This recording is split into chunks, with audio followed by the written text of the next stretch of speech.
DZRH, member, kapisanan ng mga broadcaster ng Pilipinas. Pilipinas, 16 na minuto na, makalipas ang alas 5 ng hapon. Dahil ang pamamahayag kailangan laging patas. Ang pagtalakay ng bawat issue dapat laging parehas.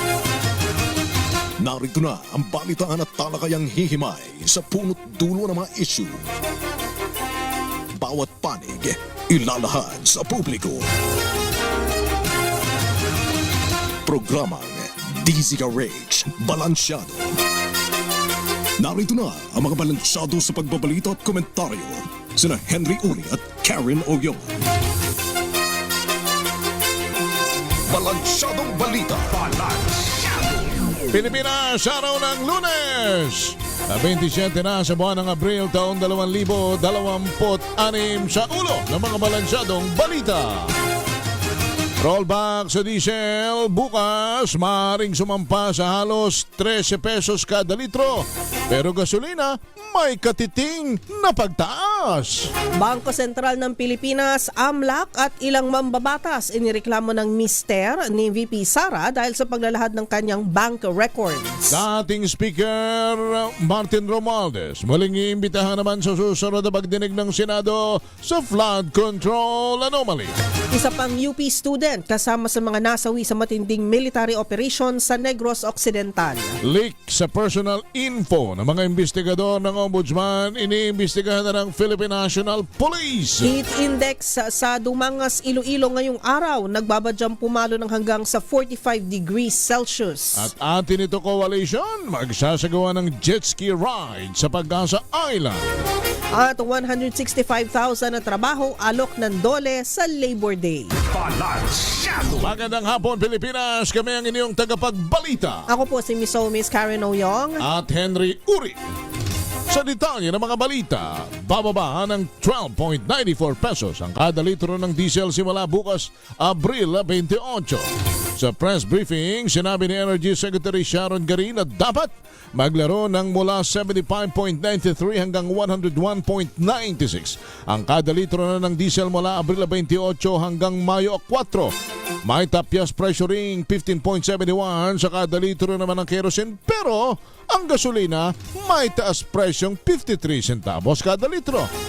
Ipinaliwanag ni Garin na may price range dahil sa iba-ibang presyo depende sa distansya ng gas station sa oil depot at gastos ng mga oil company sa transportation at insurance premium. Paalala ng kalihim, dapat sundin ng mga kumpanya ng langis ang nabanggit na minimum rollback at maximum hike dahil gobyerno ang magdidikta nito hanggat umiiral ang state of national emergency ng tungkol sa langis. Samantala, tumaas pa sa 54 na araw o 54 days ang fuel inventory ng bansa hanggang noong April 24. Sa press briefing, sinabi ni Energy Secretary Sharon Garin na pang 53.91 na araw pa ang supply natin ng gasolina, 54.61 na araw sa diesel at 168.74 sa kerosene, habang 70.83 na araw naman sa jet fuel, 67.55 na araw sa fuel oil at 38.44 na araw sa LPG. Tatagal pa ang inventaryo hanggang kalagitnaan ng Hunyo. Narito po si Energy Secretary Sharon Garin. Hindi po bumababa po yung number of days natin kasi tuloy-tuloy din yung pagdagdag kahit kumukonsumo tayo ng 34 million liters every day ng diesel. The same for gasoline, kahit 24.631 po million liters ang nakoconsume ng buong bansa.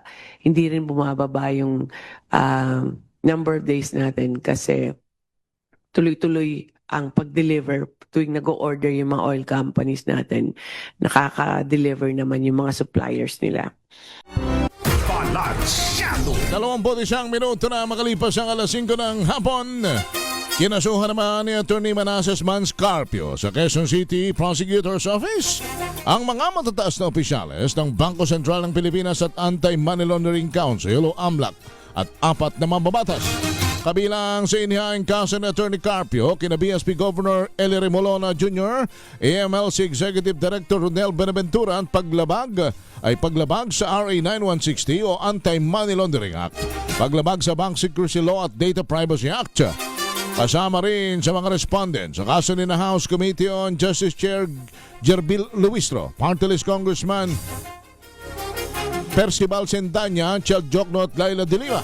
Ayon kay Attorney Peter Paul Danao, Legal Counsel ni Carpio, nagsabata ng mga nabanggit na mga personalidad para ilabas sa mga classified bank records na protektado ng RA 9160 o Anti-Money Laundering Act of 2001, RA 10405 o ang Law on Secrecy of Bank Deposits at RA 10173 o Data Privacy Act. Narito si Attorney Danao. Naman namin kaso tama ba na ginawa ng AMLAC na magpalabas daw ng mga transaction reports? Diba? Ngayon, kung sasabing totoo o hindi po dito sa fiscal na dapat nasagutin yun. Siguro dapat, baka dapat sa impeachment court. Diba? Hindi naman po parte ng impeachment si Atty. Carpio. PDP rin po siya na madawin sa impeachment na pribadong individual. Diba? Hindi naman porket may akusasyon ka o meron kang hinanaing sa isang tao, pwede ka nang gumawa ng labag sa batas. Pwede ka nang gumawa ng illegal. Diba? Para sa mga batas natin na pinasa ng Kongreso mismo, kung hindi natin tutuparin, kung hindi natin susundin. Diba? Di ba parang awkward, diba? Mambabatas ka, pero hindi mo susunod ang batas. Ginagawa lang ng Bangko Sentral ng Pilipinas o BSP ang kanilang mandato ayon sa tamang proseso. Itong binigyan din ng BSP kasunod ng paghain ng reklamo ng asawa ni Vice President Sara Duterte na si Atty. Manasseh Carpio ng paglabag sa Bank Secrecy Law at Data Privacy Act. Matatandaang naungkat sa impeachment hearing ng House Committee on Justice ang umunoy 6.77 billion pesos na transaksyon sa bank accounts ng mag-asawa. Samantala handa mo ng BSP na sumagot oras na matanggap ang kopya ng complaint. Samantala, sa kaugnay na balita, mistulang inamin ng asawa ni Vice President Sara Duterte ang kahina-hinalang bank records na ibinunyag naman ng Anti-Money Laundering Council. Ito ang paniniwala naman ni Attorney Antonio Bucoy, ang tagapagsalita ng prosecution panel ng Kamara ng pigilan ng Korte Suprema ang unang pagtatangka na ipa-impeach ang pangalawang Pangulo ng 2025. Sa panayam sa programang 2x2, sinabi ni Bucoy na dahil nais ni Atty. Mans Carpio na ideklarang paglabag sa batas ang ginawa ng AMLAC, pinalalakas lamang nito ang mga hinala na totoo ang natuklasan ng naturang ahensya. Narito si Atty. Bucoy. Kasi kung kayo ho ay inakusahan ng isang krimen, ano ba ang natural na reaksyon ng tao? Ang natural na reaksyon ng tao, sagutin mo, itanggi mo, sagutin mo kung bakit mo itinatanggi. Hindi yung hahadlangan mo, haharangan mo yung proseso. Ito yung pagkakataon na mamimiss niya yung pagkakataon na harapin yung kanyang ang pag-uusig sa kanya. Ngayon, impliedly, inaamin niya. Ibig sabihin, wala siyang masabi. Ganun din ginagawa ng asawa niya, ni VP Sara. Itinanggi ng isang law expert na malalabag ang bank secrecy law sa pagdinig ng Kongreso sa impeachment complaint laban kay Vice President Sara Duterte. Sa panayam ng programang 2x2, sinabi ni Atty. Antonio Bucoy, dating tagapagsalita ng execution panel ng Kamara, mali sa batas na maaaring i-waive ang Bank Secrecy Act sa impeachment trial. Ayon sa abogado, bagamat paglilitis ay nasa Senado, hindi ito mangyayari ng walang kaukulang pagdinig sa Kamara. Pakinggan natin ang paliwanag ulit ni Atty. Bucoy. Yung proseso ng impeachment, hindi ho yan sa Senado lang eh. Nagsisimula yan sa Kamara. Kasi kung hindi ho natin isasama yung proseso ng Kamara doon sa buong proseso ng impeachment, kulang ho. Sapagkat hindi naman magkakaroon ng impeachment trial kung walang impeachment in the first place na proseso sa Kamara. 25 minuto na, makalipas ang alas 5 ng hapon. Plano naman ni Senate President Pro Tempore Ping Lacson na pagharapin sina dating House Speaker Martin Romualdez at dating ako Bicol Congressman Zaldico oras na mapauwi ito ng Pilipinas. Ayon kay Lacson, malalaman sa pamamagitan ng face-off sa pagitan ni Romualdez ko at mga nagpakilalang Marines na nag-deliver ng malay-maleta mga pera kung sino ang nagsasabi sa kanila ng totoo. Naniniwala si Lacson na kapag nagkahanap na mga ito ay makikita sa kanilang ikinikilos kung sino ang nagsisinungaling. Kaugnay nito, iimbitahan muli ng Senate Blue Ribbon Committee si dating House Speaker Martin Romualdez sa susunod na hearing tungkol sa flood control scandal. Ayon kay Lacson, na siyang chairman ng komite, mahalaga ang magiging pagdalo dito ni Romualdez para mailahad na ang kanyang panig. Target naman ng House Justice Committee na makapagbotohan sa plenaryo sa second week ng buwan ng Mayo kaugnay ng impeachment complaints laban kay VP Sara Duterte. Ayon kay Congressman Terry Ridon, plano na nilang tapusin ang impeachment proceedings sa April 29 kung saan tatalakayin naman ang tungkol sa death threats. Bubuksan na rin ang selyadong kahon na isinumite ng Bureau of Internal Revenue noong nakaraang hearing na naglalaman ng records ng income tax returns ng mag-asawang VP Sara at Attorney Manasseh Carpio. Sabi ni Ridon, kakailanganin ng 21 boto mula sa 39 na miyembro ng Justice Committee sa Kamara para maideklarang may probable cause ang articles of impeachment laban sa bise. Isusumiti naman ang kumpletong report ng Justice Panel sa plenaryo sa ikalawang linggo ng Mayo para magbotohan bago ito tumawid sa Senado. 27 minuto na makalipas ang alas 5 ng hapon, sinimula na ng Philippine National Police ang koordinasyon sa Ombudsman upang matrace sa mga responsable sa pagpapakalat ng mga sensitibong impormasyon ng field investigators nito. Ito'y kasunod ng pagkondena ng Anti-Corruption Body sa pagkalat ng pagkakakilanlan ng kanilang mga investigador sa internet. Ayon sa Ombudsman, isa itong uri ng paninindak at banta sa seguridad ng kanilang mga tauhan. Inatasan na ni PNP Chief Police General Jose Melencio Artates Jr.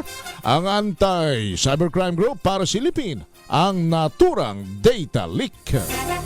Kinumpirma ng University of the Philippines Open University na isa sa kanilang estudyante ang kabilang sa mga nasawi sa enkwentro sa Toboso, Negros Occidental.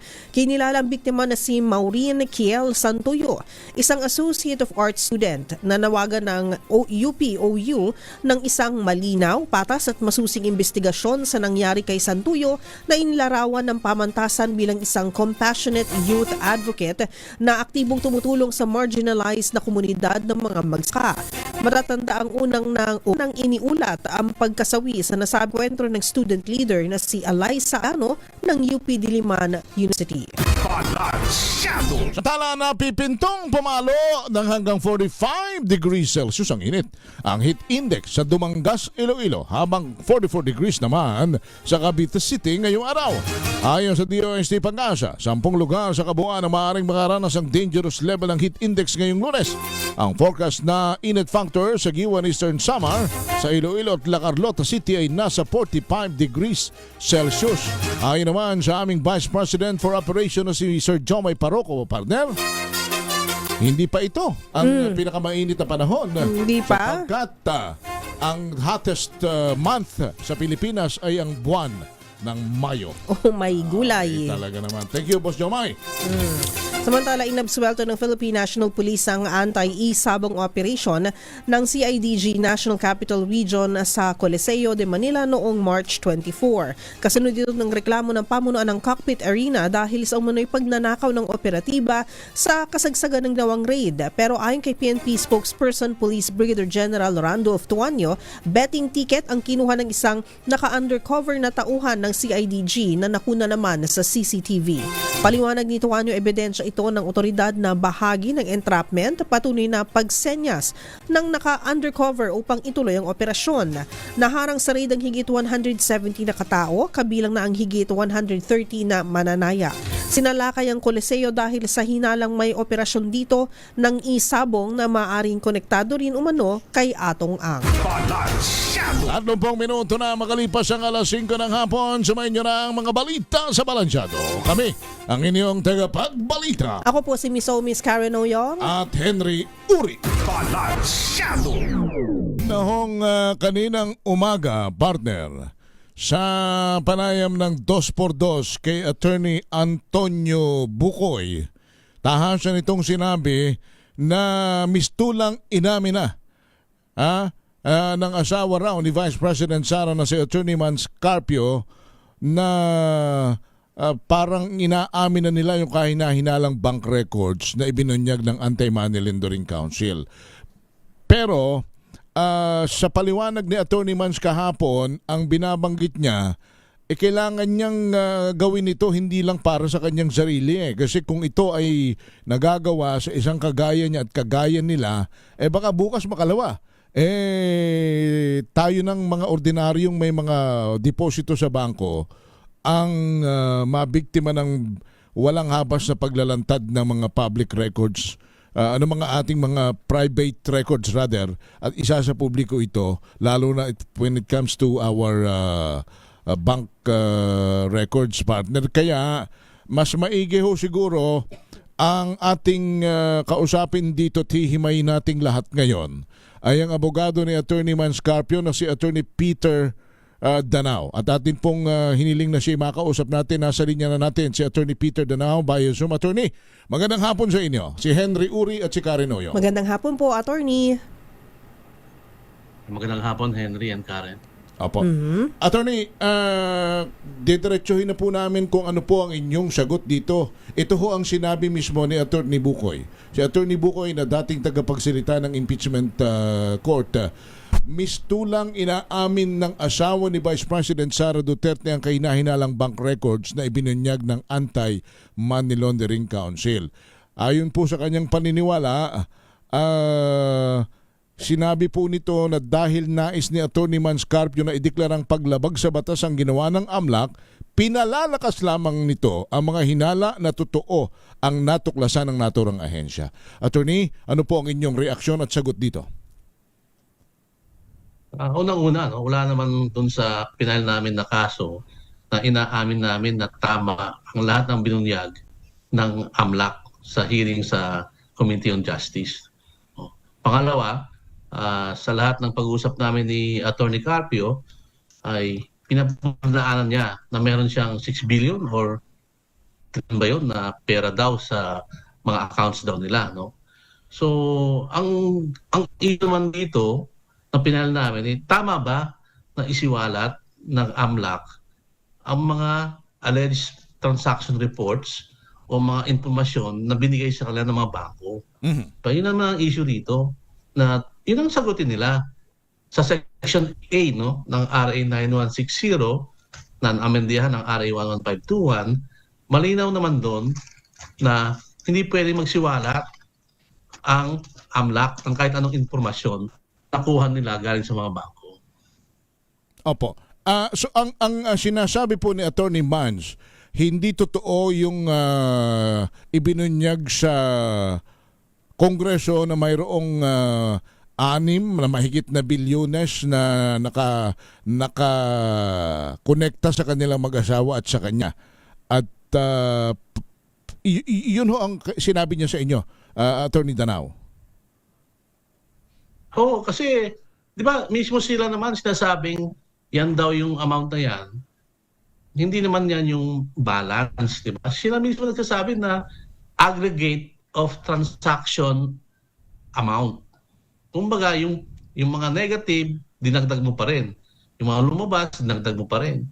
So, talagang hindi akma na sabihin may 6 billion o 3 billion na pera dun sa mga bangko na yon. Yun naman ang dati pang sinasabi ni Attorney Carpio sa amin. At ngayon, dun sa mga detalye, hanggat hindi pa kami nabibigyan ng mismong report na binigay ng AMLAC sa Committee on Justice, Opo. hindi namin masasagot ng tama yan. Dapat bigyan kami ng kopya at doon tayo makikita kung talagang ano ba yung mga sinasabi ng mga transaction na yan, allegedly. Opo. Okay.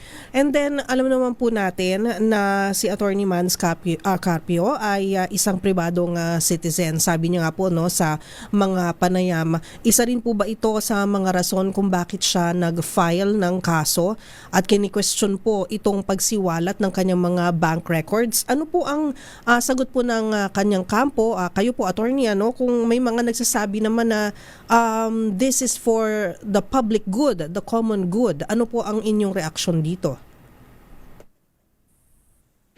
Unang pagpaparatang ka sa isang tao, di ba dapat ang obligasyon mo is ikaw ang mag-prove, di ba? Ikaw magsabi ng totoo ng paratang mo. Aha. At para patunayan mo yan, dapat yung ebidensya na kukunin mo, legal na paraan. Diba? Hindi ka pwedeng magparatang dahil nagparatang ka lang, pwede ka nang gumawa ng illegal. Diba? Nasa batas yun na gusto kung magpaparatang ka, kumuha ka ng mga ebidensya, kung gusto mo ng bank information, gawin mong legal. Kunin mong legal. Kasi sa Section 8A, hindi ka pwedeng kumuha ng ebidensya. Attorney? In any manner. Diba? Okay. The AMLC and its secretariat shall not reveal in any manner any information obtained by their office. So, ibig sabihin ng in any manner, kahit na anong paraan, hindi sila pwedeng magbuyagyag ng impormasyon na nakuha nila sa bangko. Dahil ang AMLAC po, limited po yan sa money laundering. Kaya nga, Anti-Money Laundering Act. Diba? Nag-iimbestiga yan ng mga money laundering offenses na pag nag-report ang bangko ng mga transaksyon, iimbestigahan ng AMLA kung may money laundering violation. Opo. Diba? Hindi naman sabi sa money laundering, money impeachment. So ba't na dinadawit ang kliyente namin doon sa mga transaksyon na sinasabi nila, hindi naman siya impeachable officer. Okay. Okay. At kasama rin po sa reklamo ng mga respondent ang House Committee on Justice Chairperson, si Chairperson Jervil Luistro. May mga kongresista rin na nakasama, si Shell Jokno, Congresswoman Leila De Lima. Bakit po sila sinampahan ng complaint, attorney? Base dun sa April 22 hearing na napanood namin sa YouTube official website ng Committee on Justice, sila po yung mga kongresista na nag-motion, nag-second motion, nag-approve ng motion, pumirma dun sa subpoena. Dahil dito sa subpoena na to, nilabas naman ng AMLAC yung mga confidential alleged bank transactions and information. Opo. So yun po ang basihan namin kung bakit sila kasama sa kaso. Okay. Attorney, tila ang inyo pong nais ipagdiinan dito. Ilabas natin kung ilalagay natin sa ordinaryong sitwasyon, kahit pa hindi si Attorney Manscarpio yan, the second gentleman, basta ang inyong pinagdidiinan dito, ang AMLAC ay hindi dapat nagbubuyang yang ika ninyo in any manner, in any form, ng bank record. Is that what you're trying to insist, Attorney Danao? Yes, tama po. Kasi yan po nakalagay sa Section 8A. No? Ang AMLAC ay hindi sinasabing hindi pwedeng maglabas ng information in any manner. At Opo. meron pa yan sa Section 16. Hindi pwedeng magpagamit ang AMLAC for political persecution and harassment. So malinaw po yun na hindi mo pwedeng gamitin ang AMLAC sa mga pang-political na bagay. Kasi sila, pang money laundering investigation. You have to preserve the integrity of the AMLC para pag nag-file sila ng kaso ng money laundering, kapani-paniwala sila. Walang bahid ng politika. Yan po ang mandate ng AMLA. Hindi siya pwedeng paimusuyo ng politika dahil sensitibo ang mga informasyon ibibigay sa kanya ng mga bangko. Opo. Lahat po na siya, basta na sa bangko, i-report po yan ng bangko sa AMLA. At ang duty na investigahan kung may money laundering violation ba sa mga reports na to. Kaya nga, sinasabi ng batas, yan ang trabaho mo, pero hindi ka pwede maglantad ng impormasyon. Kasi nga, masisira ang credibility industry na alam naman natin ang bangko, tiwala, confidence. Pag wala ka ng tiwala sa bangko, anong gagawin mo? Pull out ng pera mo. Di ba? Opo. So, yan. Hindi ng AMLAC ang kanilang duty or obligasyon na sundin ang Section 8A ng batas. Okay. Ang naririnig ko pong kanilang mga depensa ay sinabi na kami, ipinatawag kami. Impeachment Proceedings kasi yun proceedings eh, ito. oo. Part itong impeachment proceedings, kailangang mangyari ito bago iakyat doon sa Senado for an impeachment proper. Ano po ang inyong sagot doon? Ipinatawag, sinabi na, kaya sila pumunta roon. So yun humang pagpapatawag kahit isabi na sila, ay pasok din yung in any form, in any manner, Attorney Danao? O sa tingin namin kasama yun, kahit ano, in any manner eh. Dapat, kung sinasabi nilang exempted ang impeachment, Ayun. dapat nakalagay yun sa batas na except impeachment cases, except court order, di ba? Apo. Tama sa batas yun eh. At saka ang AMLAC, di ba? Bago gumawa ng hakbang, pinag-aaralan naman siguro nila yan. May legal department sila, Oo. abogado rin naman yung executive director, di ba? Bakit yung BIR, di ba? Sinabi niya na, sige, sampina, pero ito po nasa batas. Kailangan po in executive session and only in aid of legislation. Oo. Kaya na, di ba, sinil?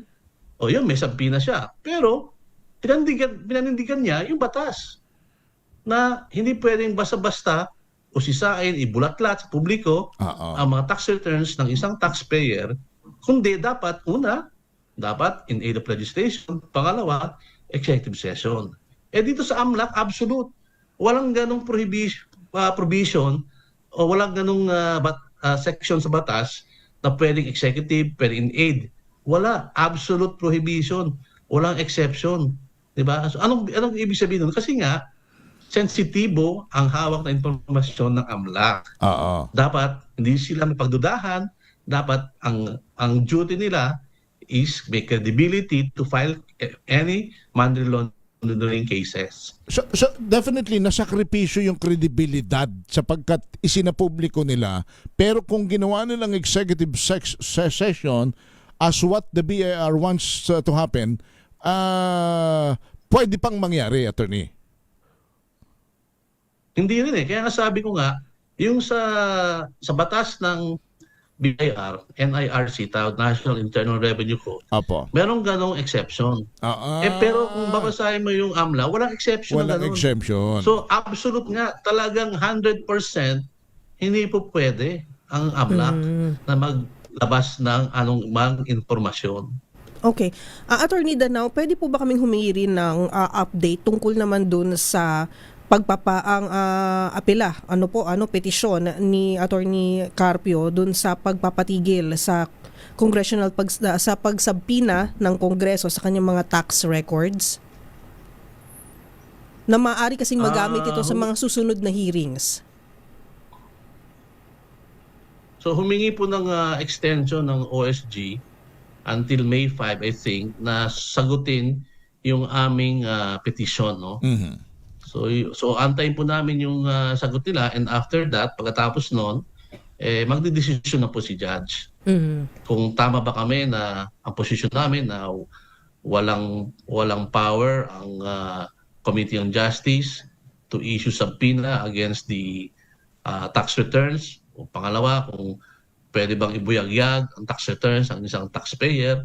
So yan po yung mga dedesisyonan ni Judge pagkatapos na sumagot ang OSG na abogado nila Congresswoman Luistro at ni Speaker D. So sa May, kailan po ulit yon, Attorney Danao?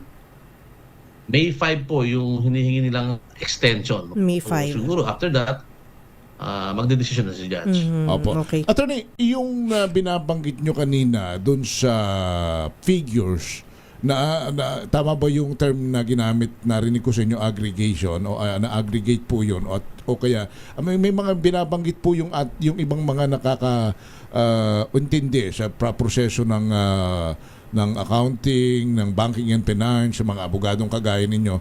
May mga sinasabing bloated ito sapagkat para bang kung mayroon kang 1 milyon sa bangko, tapos winidraw mo yung kalahati, may natitira ka na lang 500,000, pero ang pinalabas doon sa record, meron ka pa ring 1.5 o 2 million, Attorney Danao. Narinig ko rin nga yung explanation ng AMLAC dyan. No? Inaamin naman nila na aggregate yan. Kumbaga, lahat ng mga transaction mo, whether o na pumasok o lumabas o nagbayad ka ng bill o kaya merong nagbayad sa'yo, ina-add nila lahat yan. Kumbaga, lahat yan, ina-add nila kaya sila nagkakuha ng ganung amount. Oo. So, Parang sinasabi nga nung kliyente na, wala kaming ganyang pera. 6 billion, 3 billion. Diba? So, ngayon, yung mga sinasabi ng mga transaksyon, sabi ko nga, hindi naman namin pwedeng mag-comment yan dahil wala pa naman kaming binibigyan ng kopya nung sinasabi ng mga transaction reports. Opo. Kanya lang may Kumbaga mga lahat ng ito, galing lang sa summary ng AMLAC. may mga comment din naman, partner, na teka muna, ang pinag-uusapan naman natin dito almost 2 dekada, 20 taon. Pareho naman itong abogado. Hindi naman exempted naman itong maghanap buhay, lalo na si Attorney Manscarpio para mag-engage sa practice, magkaroon ng kanyang negosyo. Alam nga namang hindi na wala bang karapatang magpaunlad ng kabuhayan itong mga ito sa loob ng 20 taon. May mga ganyan pong naririnig tayo, Attorney Nadaw, na para mga sinasabi yung mag-asawa 20 years ang binuno kung meron man silang perang ganyan, pero meron ngang sa loob lamang ng isang araw ilang maleta na Bilyones na. bilyones ang laman. Attorney Danao, yan ang mga yan ang mga komentong siyempre pag minsan it makes sense. Attorney, Siyempre, ang bangko kasi nagre-report yan ng covert transaction. Diba? Ibig sabihin, 500,000 above, kahit anong gawin mo, re-report nila yan. Tapos, sabi ng suspicious transaction, hindi naman ibig sabihin nun, illegal na kaagad. Diba? Ang sistema kasi sa bangko, pag may suspicious transaction, pwede ibig sabihin nun, kulang ka sa documentation para i-prove na yung transaction na yan is legitimate. Pero pag na-prove mo naman na legitimate ang transaction, tapos na yon. Diba? Kasi ang sinasabi ko nga, kayo rin, almost 20 years yung mga covered suspicious transactions na sinasabing sa report na yan. Di dapat kung talagang merong illegality dyan, di ba dapat ng money laundering case ang AMLA? Kasi yun ang mandato niya eh. Kung talagang sinasabi lang merong mali doon sa mga suspicious transactions, di ba? Di dapat meron na silang pinay na money laundering case. Wala eh. Di ba? Ano ibig sabihin nun? Ibig sabihin, wala namang illegality sa mga sinasabing ni-report ng mga bangko na transaksyon. Kumbaga dapat noon pa lang, may pinal ng kaso, Attorney, yun po bang binabanggitin nyo? Dapat noon pa lang, kung may kaso, kung may paglabag sa AMLAC law, dapat noon pa lang kinasuhan na. Tama. Di ba? Sabi nyo nga, 2006 yan. Until 2025. Diba? Sabihin na natin yung from 2006 to 2022, di ba? Bakit yung AMLA, di ba, at that time, bakit wala naman silang aksyon dun sa mga sinasabi ng mga report na transactions? Kasi nga, ibig sabihin nun, hindi porket na-report yung transaction, automatic illegal na. Hindi naman yun ang sistema sa bank reports sa AMLA. Hindi ibig sabihin na ni-report kita, illegal na yan. Hindi po yun ang sistema ng bangko. Nagre-report sila kasi lumagpas ka sa 500,000. Yun lang naman ang ibig sabihin nun. Ngayon, kung yung mga detalye na yun, sabi ko nga, hindi namin masasabi kung para saan yun. Kasi wala naman kaming detalye ng mga sinasabi nilang transaction na yan. Hindi nag-request na po rin ba kayo ng kopya ng AMLAC report, Attorney Danao? Well, right now, kasi nga, hindi naman kami part ng impeachment proceedings, hindi ko lang alam kung nabigyan sila BP Sara, yung mga abogado niya. Pero kami, nung up to now, no, wala kaming binibigay na kopya. Pero, syempre, dahil nga nag-file na kami ng kaso, magre-request na kami ng kopya nito para syempre, masabit din namin sa piskal na ito yung sinasabi nilang mga reports na galing, na binigay ng AMLAC. So, Attorney, ano ang specific prayer ninyo doon sa isinampang kaso? Tatlo po yun, no? Na makasuhan sila ng una, violation ng AMLAC law or RA 9160 as amended by 11521. Pangalawa, violation ng Bank Secrecy Law or RA 1405. At pangatlo, violation ng Data Privacy Act or RA 10173. Okay. Lastly, from my part, ano po ang inyong nais ipahayag sa publiko na baka marahil yung inyong kliyente ibinabayubay na at ang tingin may itinatagong yaman, may ayaw ideklara at may dinidepensahan? Simple lang po yan, di ba? Pag ikaw kinakasuhan, siyempre ang gusto mo, yung ebidensya na lalakapin mo para mapatunayan ang akusasyon mo, kinuha mo ng tamang pamaraan. Hindi porket nag-akusa ka, pwede ka nang gumawa ng illegalidad. Pwede mo nang ipasantabi ang batas. Diba? Ang batas na to, mismo ang Kongreso ang nagpasa. Sila mismo naglagay niya Section 8A, Section 14 na may penalty, Section 16 na hindi pwede magamit sa politika, ang AMLAC. Diba? Sila mismo po naglagay. Sundin po natin. Kaya kung meron silang kaso, edi patunayan nila sa legal na pamamaraan. Yan po ang rule of law na sinasabi natin. Mhm. Kayo po, kung kayo ang makasuhan, gusto nyo ba, miski na sa illegal na pamaraan, patunayan nilang guilty ka? Di ba ayaw mo? Kasi gusto mo, kakasuhan ka, dapat patunayan mo yan ng tama, patas at legal. Di ba? Ipasalagay yung sarili nyo na kayo may kaso. Okay ba sa inyo na kahit anong gawin? Diba? Patunayan, miski na sa illegalidad na guilty ka. Diba? Sila nag-aakusa sila eh. Nag-aakusa sila, gamitin nila po ang batas. Diba? Yung batas, sundin natin. Kasi kung hindi mo susundin ang batas, para saan pa ang batas? Diba? Magkakagulong na po tayo. Yun ang sasabi ng mob rule. Diba? Wala na pong rule of law, mob rule na. Pag mismo ang Kongreso ayaw sundin ang batas natin. Alright. Attorney, kami po ay nagpapasalamat sa inyo pong pagpapaunlak na mga kapanayam namin ngayong hapon.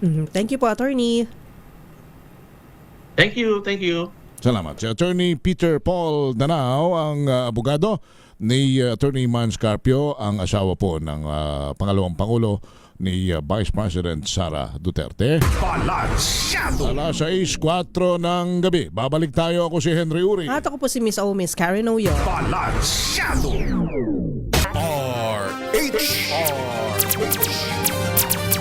Oy, teka, sandali muna ha. Palagi ho nating paalala doon sa mga may kuwan dyan, doon sa mga may anong tawag rin doon sa mga may almoranas riyan, baka kayo matagal nang nagtitiis, nahihiya, ha? Hindi makapagsabi, inaagwanta na lang ninyo. Huwag ganon, yan ay sakit. Madali naman yang masusolusyonan. Huwag kayo magtitiis sapagkat kailangan ninyong umaksyon at yung mga may kaibigan, may kapatid, may kamag-anak na may ganyan, huwag niyong aalipusta na pagtatawanan. Bagkos, tulungan ninyong gumaling, ha? At kung kayo matagal na nagtitiis, umaksyon na kayo, mag-Hemaway. Hemaway. Hemaway po ang gamot na mabibili sa lahat ng sangay ng Mercury Drugstore nationwide. Diosmin Hesperidine is the generic name of Hemaway. Pero sabihin nyo na lang, Hemaway, pagpunta nyo ng Mercury. If symptoms persist, consult your doctor. Samantala, ulat na may nangyaring recruitment ng sa AFP para sa People Power Revolution, hindi na ikinagugulat na Malacanang. RH14, Let Narciso. Miss Let. Hindi na daw bago ang balita tungkol sa pagtatangka ng retired officers na hikayatin ang uniform personnel para sa isang military-backed political move. Ayon kay Palace Press Officer Claire Castro, matagal nang mayroong gustong pabagsakin ng administrasyon. Reaksyon ito ng Malacanang sa pahayag ni Senador Ping Lacson na nakatanggap siya ng impormasyon tungkol sa mga pagsisikap na makarecruit sa hanay ng AFP para suportahan ang People Power Revolution. Ito ayon sa Senador ay sa gitna ng mga kontrobersyang iniuugnay kay Pangulong Ferdinand Marcos Jr. at Vice President Sara Duterte, partikular ang issue ng flood control at impeachment complaint. Kaugnay nito'y sinabi ni Castro na hindi na dapat utusan ang investigating bodies ng pamahalaan tulad ng National Bureau of Investigation para imbestigahan ang ganitong impormasyon. Ito si Let Narciso para sa DZRH. Una sa Pilipinas, una sa Pilipino. Maraming salamat Ms. Letna Reciso. Samantala PhilHealth hinihikayat na mag-isip ng mga programa para magamit ng mga Pilipino ang pondo para sa kalusugan. Ito ay ayon kay Senator Christopher Bongo. RH28 Raymond at Paas, ibalita mo yan Raymond. Mag-isip at magpatupad ng iba't ibang programa para mapakinabangan ng mga pasyente ang pondong pangkalusugan. Ito ang muling panawagan ni Senate Committee on Health Vice Chairman Senator Christopher Bongo sa PhilHealth. Kasunod ng muling pagkaungkat ng kontrobersyal na excess funds ng PhilHealth na inilipat at ginamit ng national government sa ibang proyekto noong 2024. Sa kanyang pagdalo bilang guest of honor sa nakaraang National Convention of Optometrist Association of the Philippines, ikinatuwa ni Go ang pagtugon ng PhilHealth noon sa kanyang panawagan na pag-aralang magkaroon ng coverage sa ilang mga medical at assistive devices tulad ng reading glasses, wheelchair, postiso at iba pa. Muling iginit ni Go na hindi dapat patulugin ang pondo ng PhilHealth dahil pera ito ng taong bayan at dapat lamang na ibalik sa kanila sa magitan ng mas maayos na medical services. Samantala, sa kabila ng patuloy na krisis sa Middle East at tumitinding ingay sa politika sa Pilipinas, muli ring nanawagan si Go na isang tabi muna ang batuhan ng isyu at tutukan muna ang kapakanan ng taong bayan lalo na ngayong damang-dama ang impact ng global oil crisis. Narito si Senador Bongo. Ang dasal ko po sa panahon ngayon, ang pagkakaisa ng lahat. Ang gulo po ng buong mundo sa gera, ang gulo po ng Pilipinas sa politika. Pag magulo ang politika, ang nadadamay po ang taong bayan. Nasasakripisyo ang pagseserbisyo. Ito si RH28 Raymond Adpas para sa DZRH, una sa Pilipinas, una sa Pilipino. Thank you Raymond! Flash Report. Flash Report! Samantala, ang Bureau of Internal Revenue nagsampa na raw ng tax evasion case laban kina Attorney Harry Roque at iba pa. Si RH number 29, Boy Gonzales. Boy! Henry Karen na nagsampa ng kaso ng tax evasion ng Bureau of Internal Revenue o BIR dito sa tanggapan ng Department of Justice laban kina dating presidential spokesperson Herminio Harry Roque Jr. Asawa nito si Myla Reyes Roque at isang kasama na si Percival Sason Ortega kaugnay ng umano'y irregularidad sa Gian Cham Holdings and Trading Incorporated. Ayon sa BIR, nabigo ang mga respondent na mag-ain ng kinakailangan tax return at magbayad ng tamang buwis sa paglipat ng shares o stock at pagtaas ng authorized sa capital stock ng kumpanya. Tinatayang maabot sa mahigit sa 3.35 million ang kabuang tax deficiency. Kasama na ang surcharge at interest. Kinasuhan ng mga ito sa ilalim ng Section 254 at Section 255 ng National Internal Revenue Code na tumutukoy sa willful attempt to evade taxes at failure to file tax return. Ito si Boy Gonzales para sa Arizona sa Pilipinas, una sa Pilipino. Flash Report. Flash Report! Maraming salamat Boy Gonzales. Samantala oil price crisis dahil sa tensyon sa gitnang silangan, ilan sa mga tinalakay ng mga kababaihang leader ng ASEAN Interparliamentary Assembly. RH12 Milky Rigunan, ibalita mo yan manang Milky. Hinimok ni House Speaker Faustino D. III ang women parliamentarians sa Southeast Asia na itaguyod ang mas malalim na pagbabago at isulong ang tunay na kakayahan sa pamamahala. Mensahe ito ni D sa 5th meeting of the Coordinating Committee of Women Parliamentarians ng ASEAN Interparliamentary Assembly. Ayon kay D, mahalaga na ang pagbabago ay dapat lumikha ng tunay na oportunidad para sa kababaihan na manguna at pakinggan ang tinig ng marginalized. Iniugnay din ng House Speaker ang pagiging leader ng mga kababaihan sa matatag na institusyon at pangmatagalang kapayapaan sa Southeast Asia. Narito si House Speaker Faustino D. III. The Philippines stands ready to work with you, to listen, and to serve. Mabuhay ang WIPA. Together, let us build a peaceful, prosperous, a people-centered ASEAN. We also warmly invite all of you to visit the Philippines it will be our privilege to host you.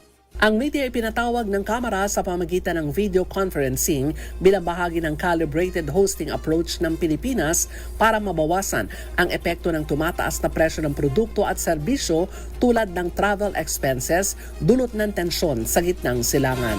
Ako si Milky Reguna, nagulat para sa DCRH, una sa Pilipinas, una sa Pilipinas. Thank you. Salamat, Milky. Samantala, higit sa 3.3 milyong halaga ng iligal na droga nasamsam naman sa isang linggong anti-drug operation ng Cordillera Philippine National Police. 3 sospek arestado. RH41, Romy Gonzalez. Romeo!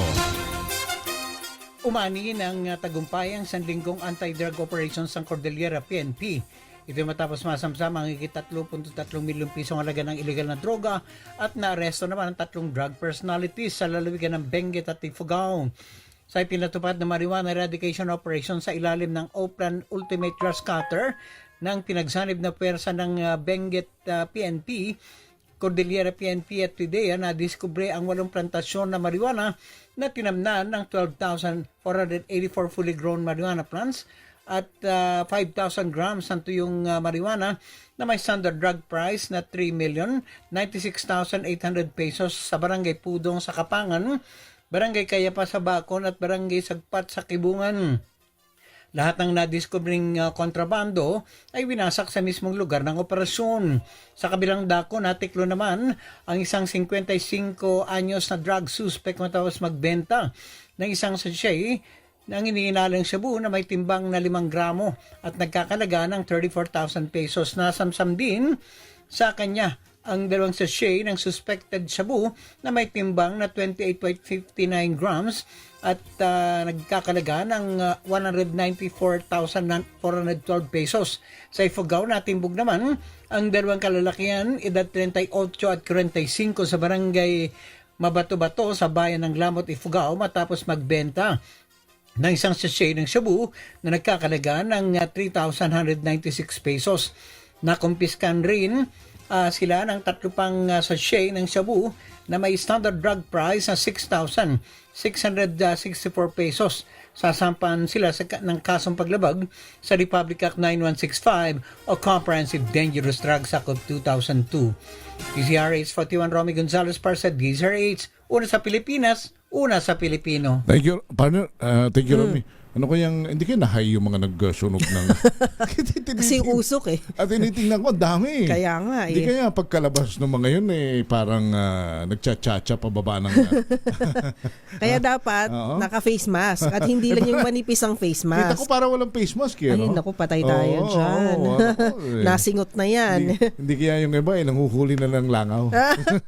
Ano ba yan? Ganon yung mga noong 1980s, may mga sa probinsya pag may mga galing ng Maynila. Oo. May mga nakikita ko. Chumuchongki-chongki yan eh. Pagka yung... Sino kaya yung mga yun? Hindi, mga patay na yun. Okay. 1980s pa. Bata pa ako noon. Sige po. Nakikita ko lang eh. Naway nananahimik ng kanilang mga kaluluwa. Kasi pag may mga bakasyonista pupunta ng Sayawan, makikita mo nasa may puno ng nyog, sumihitid na gano'n. Hindi naman kapre yun. May usok sa likod ng puno. Siyempre, may mga probinsyano na makikitikim. Hindi naman sanay. Hindi naman sanay. Alam mo yun, pag nakatiran, bigla na lang dumadaklot ng gano'n.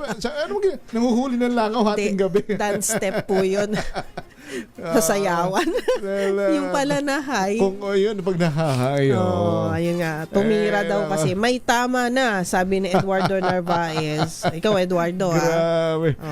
Pero may, hanggang ngayon pinag-uusapan pa yung medicinal act ng marijuana na yan sa Senado. Hindi pa pasado yan di ba? Considered pa rin talagang illegal drugs ang marijuana. Sige. Thank you, Romy. Pinaalala lang kasi si Henry sa report mo. Ako na ba to? Okay. League of Municipalities Northern Samar nanawagan sa Philippine Airlines ng patas na pamasahe. Mula sa Katarman, Maynila. Ayan, kasi magpepiesta na po sa Samar, sa mga taga-Samar dyan, mga kababayan ng mama ko, mga waray. Borongan, ano? Sa Borongan. Borongan. Pero itong si Jane ay, ano ba to? Northern Samar siya. May ano tayo, naririnig tayo ngayon doon sa Borongan kay Maring Shane. Hello po, Maring Shane. Kumari ko yan. Yung radyo natin, yung radyo natin partner doon. Nakalive tayo paghapon eh. Magandang gabi po sa inyo. Ay, babalita na yan ni RH34 Jane Bantayan. Jane?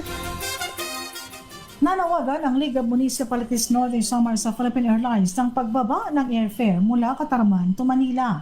Sa ginanap na meeting ng League of Municipalities of the Philippines Northern Samar Chapter na imbitahan ang PAL Regional Station Manager upang mabigyan linaw ang iniindang taas ng pamasahe mula Katarman kung ihahalin tulad sa Tacloban at sa iba pang airport. Ayon kay Katarman Mayor Dayan Rosales, apektado ang turismo ng lalawigan sa hindi abot kayang pamasahe. Paliwanag ng PAL Manager, apektado ang presyo ng tiket dahil sa taas ng gastos ng operasyon ng turboproof aircraft na siyang biyahe ng airline sa Katarman. Walang malinaw na sagot sa pagbaba ng pamasahe. Ang tayong assurance lamang ng PAL ang mag-book ng mas maaga dahil mas tumataas daw ang ticket kung malapit ng araw ng biyahe, depende daw sa seat availability. Lumalabas ng seat cost ayon kay Mayor Rosales ay umaabot ng 15 to 20,000 pesos. Suwestyon na nasabing Mayor, magkaroon na lamang ng additional flights o babaan na lamang ang presyo ng fare o pamasahe upang mas madami pa ang sumakay. Ilan sa mga nailatag na concerns ng bawat municipal mayor sa pamunuan ng PAL, pinapahirapan ng mahal na plane ticket ang mga bata at senior citizens na hindi na kaya sa land trip. Hinikayat na dagdagan ang flight schedule sa hapon upang mabigyang panahon ang mga nais sumakay mula sa malalayong lugar ng lalawigan. Ayon kay LNP Northern Samar President Mary Ann Avalon, seryoso ang isyu ng mahal na pamasahe ng eroplano. Nagkaisa ang nasabing mga mayor sa pagpapatupad ng fair fare o mas patas na pamasahe. Sa susunod na meeting, nais malaman ng LNP ang breakdown ng komputasyon ng airfare na kung saan hindi ito nailatag ng PAL sa isinagawang meeting. Mula sa Aksyon Radyo Katarman, RH34J, galit bantayan ng DZRH. Una sa Pilipinas, una sa Pilipinas. Thank you, Jane! Ito naman, feel good muna tayo, partner. Bang, Dani, wala bang libreng kulot? Gupit lang? Samahan nyo na rin kaya ng manicure, pedicure. Oo. Tsaka anong gupit? Baka naman puro ano naman ito, puro stay at home na gupit ito, Dani, ha? Libreng gupit daw ho para sa mga PDL, person deprived of liberty. Ito yung mga nasa Oblo, partner. Isinagawa sa Olongapo Jail. Balita mula kay Danny Kumilang. Danny Boy! Sa ilalim ng pamumuno ni Jail Chief Inspector Darrell Grisula, Acting District Jail Warden, matagumpay na isinagawa ngayong Abril 27, 2026 ang programang Libreng Gupit sa Olongapo District Jail Male Dormitory. Pinangunahan ng 14 na miyembro ng grupong Gandang Gapo ang aktibidad kung saan nakinabang ang 58 lalaking person deprived of liberty PDL. Layunin ng programa na itaguyod ang wastong kalinisan sa sarili, mapataas ang moral at mapanatili ang dignidad ng mga PDL sa pamamagitan ng simpleng serbisyong may malasakit. Ipinapakita rin ito ang patuloy na pagsuporta ng pamunuan at mga katuang na organisasyon sa mga programang rehabilitasyon na naglalayong magbigay ng pag-asa, disiplina at positibong pagbabago sa loob ng piitan. Danny Kumilang, RH37 DZRH, una sa Pilipinas, una sa Pilipino. Thank you, Danny. Gandang Gapo. Partner, ha? Pero mas maganda yung Ulong Guwapo. Tama. Galing mo doon na. Dani, ha? Susunod, sabi mo, yung ano naman, Ulong Guwapo. Yan, pang-marketing. Pang-marketing, para may mga sponsors kayo. Para dapat kasama ng manicure, pedicure, libreng kulot, masahe, di ba? Lahat na. Pariband na rin, partner. Ano ba yan? Oo. Magtayo na kaya kayo ng salon dyan. That's wellness, pang-wellness. Sa panahong ito naman lalo, napakainit ito ng mga bilangguan ngayon. Nakakaawa, partner, lalo. Correct. Napakaalingahit ng panahon pagkatapos siksikan kayo sa isang selda. Although hindi naman na lahat, marami na ang maayos at minomodernize ang mga selda, pero dun sa mga nakakulong sa medyo talagang hindi kainaman ng kuwan ko. Palagay ko ay sasabihin ninyo sa mga dalaw ninyo, wag nyo akong tutunaran. No. Oo nga. Kasi iba ang hirap na dinadanas. So, kumbaga dagdag yun sa parusa. Ika nga. Minsan na yung pagiging mapusok, pag-iisipan nyo mabuti bago nyo pasukin ng isang bagay. At lagi namin paalala sa inyo, sumayin nyo na mga balita at talakayan sa Balansyado. Unais natin pong umalwan o masenso gumandang ating buhay. Manalig lagi sa may kapal, magdasal at huwag gagawa ng masama sa kapwa. Bagkus laging gumawa ng mabuti sapagkat ang paggawa ng mabuti kailanman ay hindi po magbubunga ng masama. Tumulong pa sa nangangailangan sa tuwina dahil help is wealth. Susunod na po si Attorney Cam Cheryl Adaming Molina sa DZRH Usapang Legal. Ayan, naihabol niya ang kanyang topic kasi typing siya sa messenger. Ang kanyang topic, pwede bang ibenta ang mana mo kahit ayaw ng mga kapatid mo? Kasi kunyari, hati-hati kayo siguro sa lupain. Gusto mo ibenta yung hindi, kung part sa'yo mo. kung mana mo Paano nyo? Kailangan i-liquidate nyo muna yon. Paano nyo hahatiin? Hindi naman kasing simple ng cake yan. Sabi siguro na Attorney Cam, hoy, mamaya na yan. Ay, sorry naman. Sorry, ma'am. Sorry, Attorney. Ang pangarap din namin kasi maging abogado. Kunyari lang yun. Mahina lang kami mag-memorize. Correct. Salamat po. Ako si Henry Uri. At ako po si Miss Karen Oyong. Bye. Bye. Balansyado.